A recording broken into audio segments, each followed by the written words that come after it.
ఇవాళ మార్నింగ్ న్యూస్లోకి వెళ్దాం. మార్నింగ్ న్యూస్లో ఉన్నటువంటి ప్రధాన వార్తలు ఈనాడు దినపత్రికతో ప్రారంభం చేద్దాం. రైట్గా ఈనాడు దినపత్రిక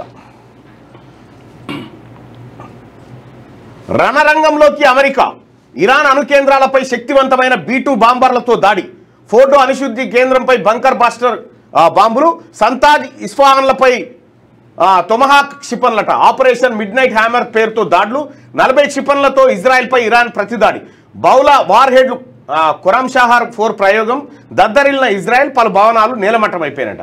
శాంతి కావాలో విషాదం కావాలో ఇరాన్ తేల్చుకోవాలి, ఆ దేశం ఇప్పుడు ఖచ్చితంగా యుద్ధానికి ముగింపు పలికేందుకు అంగీకరించాల్సిందే అని చెప్పి హుకుం, ట్రంప్ హుకుం.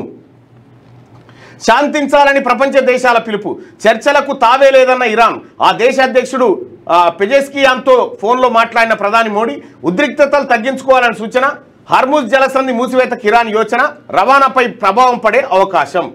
ఇక్కడ మనం ఫోటోలలో చూస్తే ఈ అణు కేంద్రాలు, ఇస్ఫహాన్ అణు కేంద్రంలో ధ్వంసమైన భవనం ఉపగ్రహ చిత్రంలో చూడొచ్చు. ఇక అమెరికా దాడితో ఇరాన్లోని ఫోర్డో అణు కేంద్రంలో ఏర్పడిన రంధ్రాలు, వీటిలోంచి దూసుకెళ్లి బస్టర్ బాంబులు నేల లోపల విస్ఫోటం సృష్టించినాయట. అతిపెద్ద రెడ్ లైన్ను అమెరికా దాటింది అని చెప్పి ఇరాన్ అంటా ఉంది. ఈ వార్త మొత్తం ఒకసారి చూస్తే, పశ్చిమాసియా అగ్నికి అమెరికా ఆజ్యం పోసింది, నేరుగా యుద్ధ రంగంలోకి దిగింది. ఇజ్రాయెల్కు మద్దతుగా ఇరాన్ అణుశుద్ధి కేంద్రాలే లక్ష్యంగా అత్యంత శక్తివంతమైన బాంబర్లు క్షిపణులతో విరుచుకపడింది. 3 అణు కేంద్రాలను ధ్వంసం చేశామని ప్రకటించింది. దీనికి ప్రతీకారంగా ఇజ్రాయెల్పై ఇరాన్ 40 క్షిపణులతో దాడులకు దిగింది. బహుళ వార్ హెడ్ ఖురామ్షాహర్ 4ను ప్రయోగించిందట. ఇక దీంతో ఇజ్రాయెల్ దద్దరిల్లింది, పలు భవనాలు నేలమట్టమయ్యాయి. పశ్చిమాసియాలో యుద్ధ తీవ్ర రూపం దాల్చడంతో ప్రపంచ దేశాలన్నీ స్పందించాయి. ఉద్రిక్తతలు తగ్గించుకోవాలని, దౌత్య మార్గంలో సమస్యను పరిష్కరించుకోవాలని పిలుపునిచ్చాయి. ఇరాన్ అధ్యక్షుడు పెజెస్కియాన్తో ప్రధాని మోదీ ఫోన్లో మాట్లాడారు. శాంతి యత్నాలకు పిలుపునిచ్చారు. అమెరికా దాడులకు నిరసనగా ప్రపంచ వాణిజ్య మార్గమైన హర్ముజ్ జలసంధిని మూసివేయాలని ఇరాన్ యోచిస్తోంది. దీంతో అంతర్జాతీయ రవాణాకు తీవ్ర విఘాతం కలిగే అవకాశం ఉంది. మరోవైపు ఇరాన్పై యుద్ధం చేసే ఉద్దేశం తమకు లేదని అమెరికా రక్షణ శాఖ వెళ్ళాలి. దొంగలు కాదు, దొడ్లేకి రాదు, అంతే, మాకు ఆ ఉద్దేశం లేదంటే పోయి రాత్రి కూడా బాంబులు ఎత్తారు. చేసే ఉద్దేశం తమకు లేదని అమెరికా రక్షణ శాఖ వెల్లడించింది. కేవలం అణుస్థావరాలనే లక్ష్యంగా చేసుకున్నామని తెలిపింది.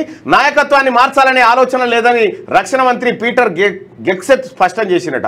అణు కేంద్రాలే లక్ష్యంగా ఇరాన్లోని ఫోర్డో, నతాంజ్, ఇస్ఫహాన్ అణు కేంద్రాలపై ఆదివారం తెల్లవారుజామున అమెరికా దాడులు చేసింది. ఆ దాడులకు సంబంధించింది అదైతే అతిపెద్ద రెడ్ లైన్ అమెరికా దాటింది. అణు చర్చలకు ఇక తావే లేదు, మా దేశానికి తాను రక్షించుకునే హక్కు ఉంది. తదుపరి దారుణ పరిణామాలకు అమెరికాలో అరాచక ప్రభుత్వం పూర్తి బాధ్యత వహించాల్సిందే.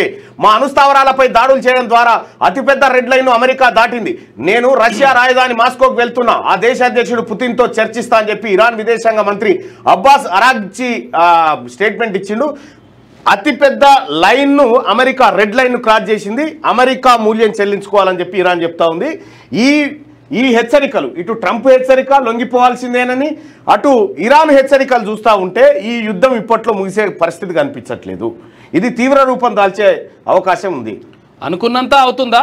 జీవనాడి హార్ముజ్ జలసంధి మూసేస్తే చమురు కష్టాలు ఉంటాయి, పెట్రోల్ డీజిల్ కష్టాలు. ఇరాన్తో యుద్ధం చేయం, అణు కేంద్రాలను ధ్వంసం చేశాం, అమెరికా రక్షణ మంత్రి ప్రకటన చేసిందట. యుద్ధం చేయమంటూ బాంబే. ఇరాన్ దాడులతో ఇజ్రాయెల్లోని టెల్ అవీవ్లో ధ్వంసమైన భవనాలు జరంత సౌండ్ వస్తుంది అన్నది.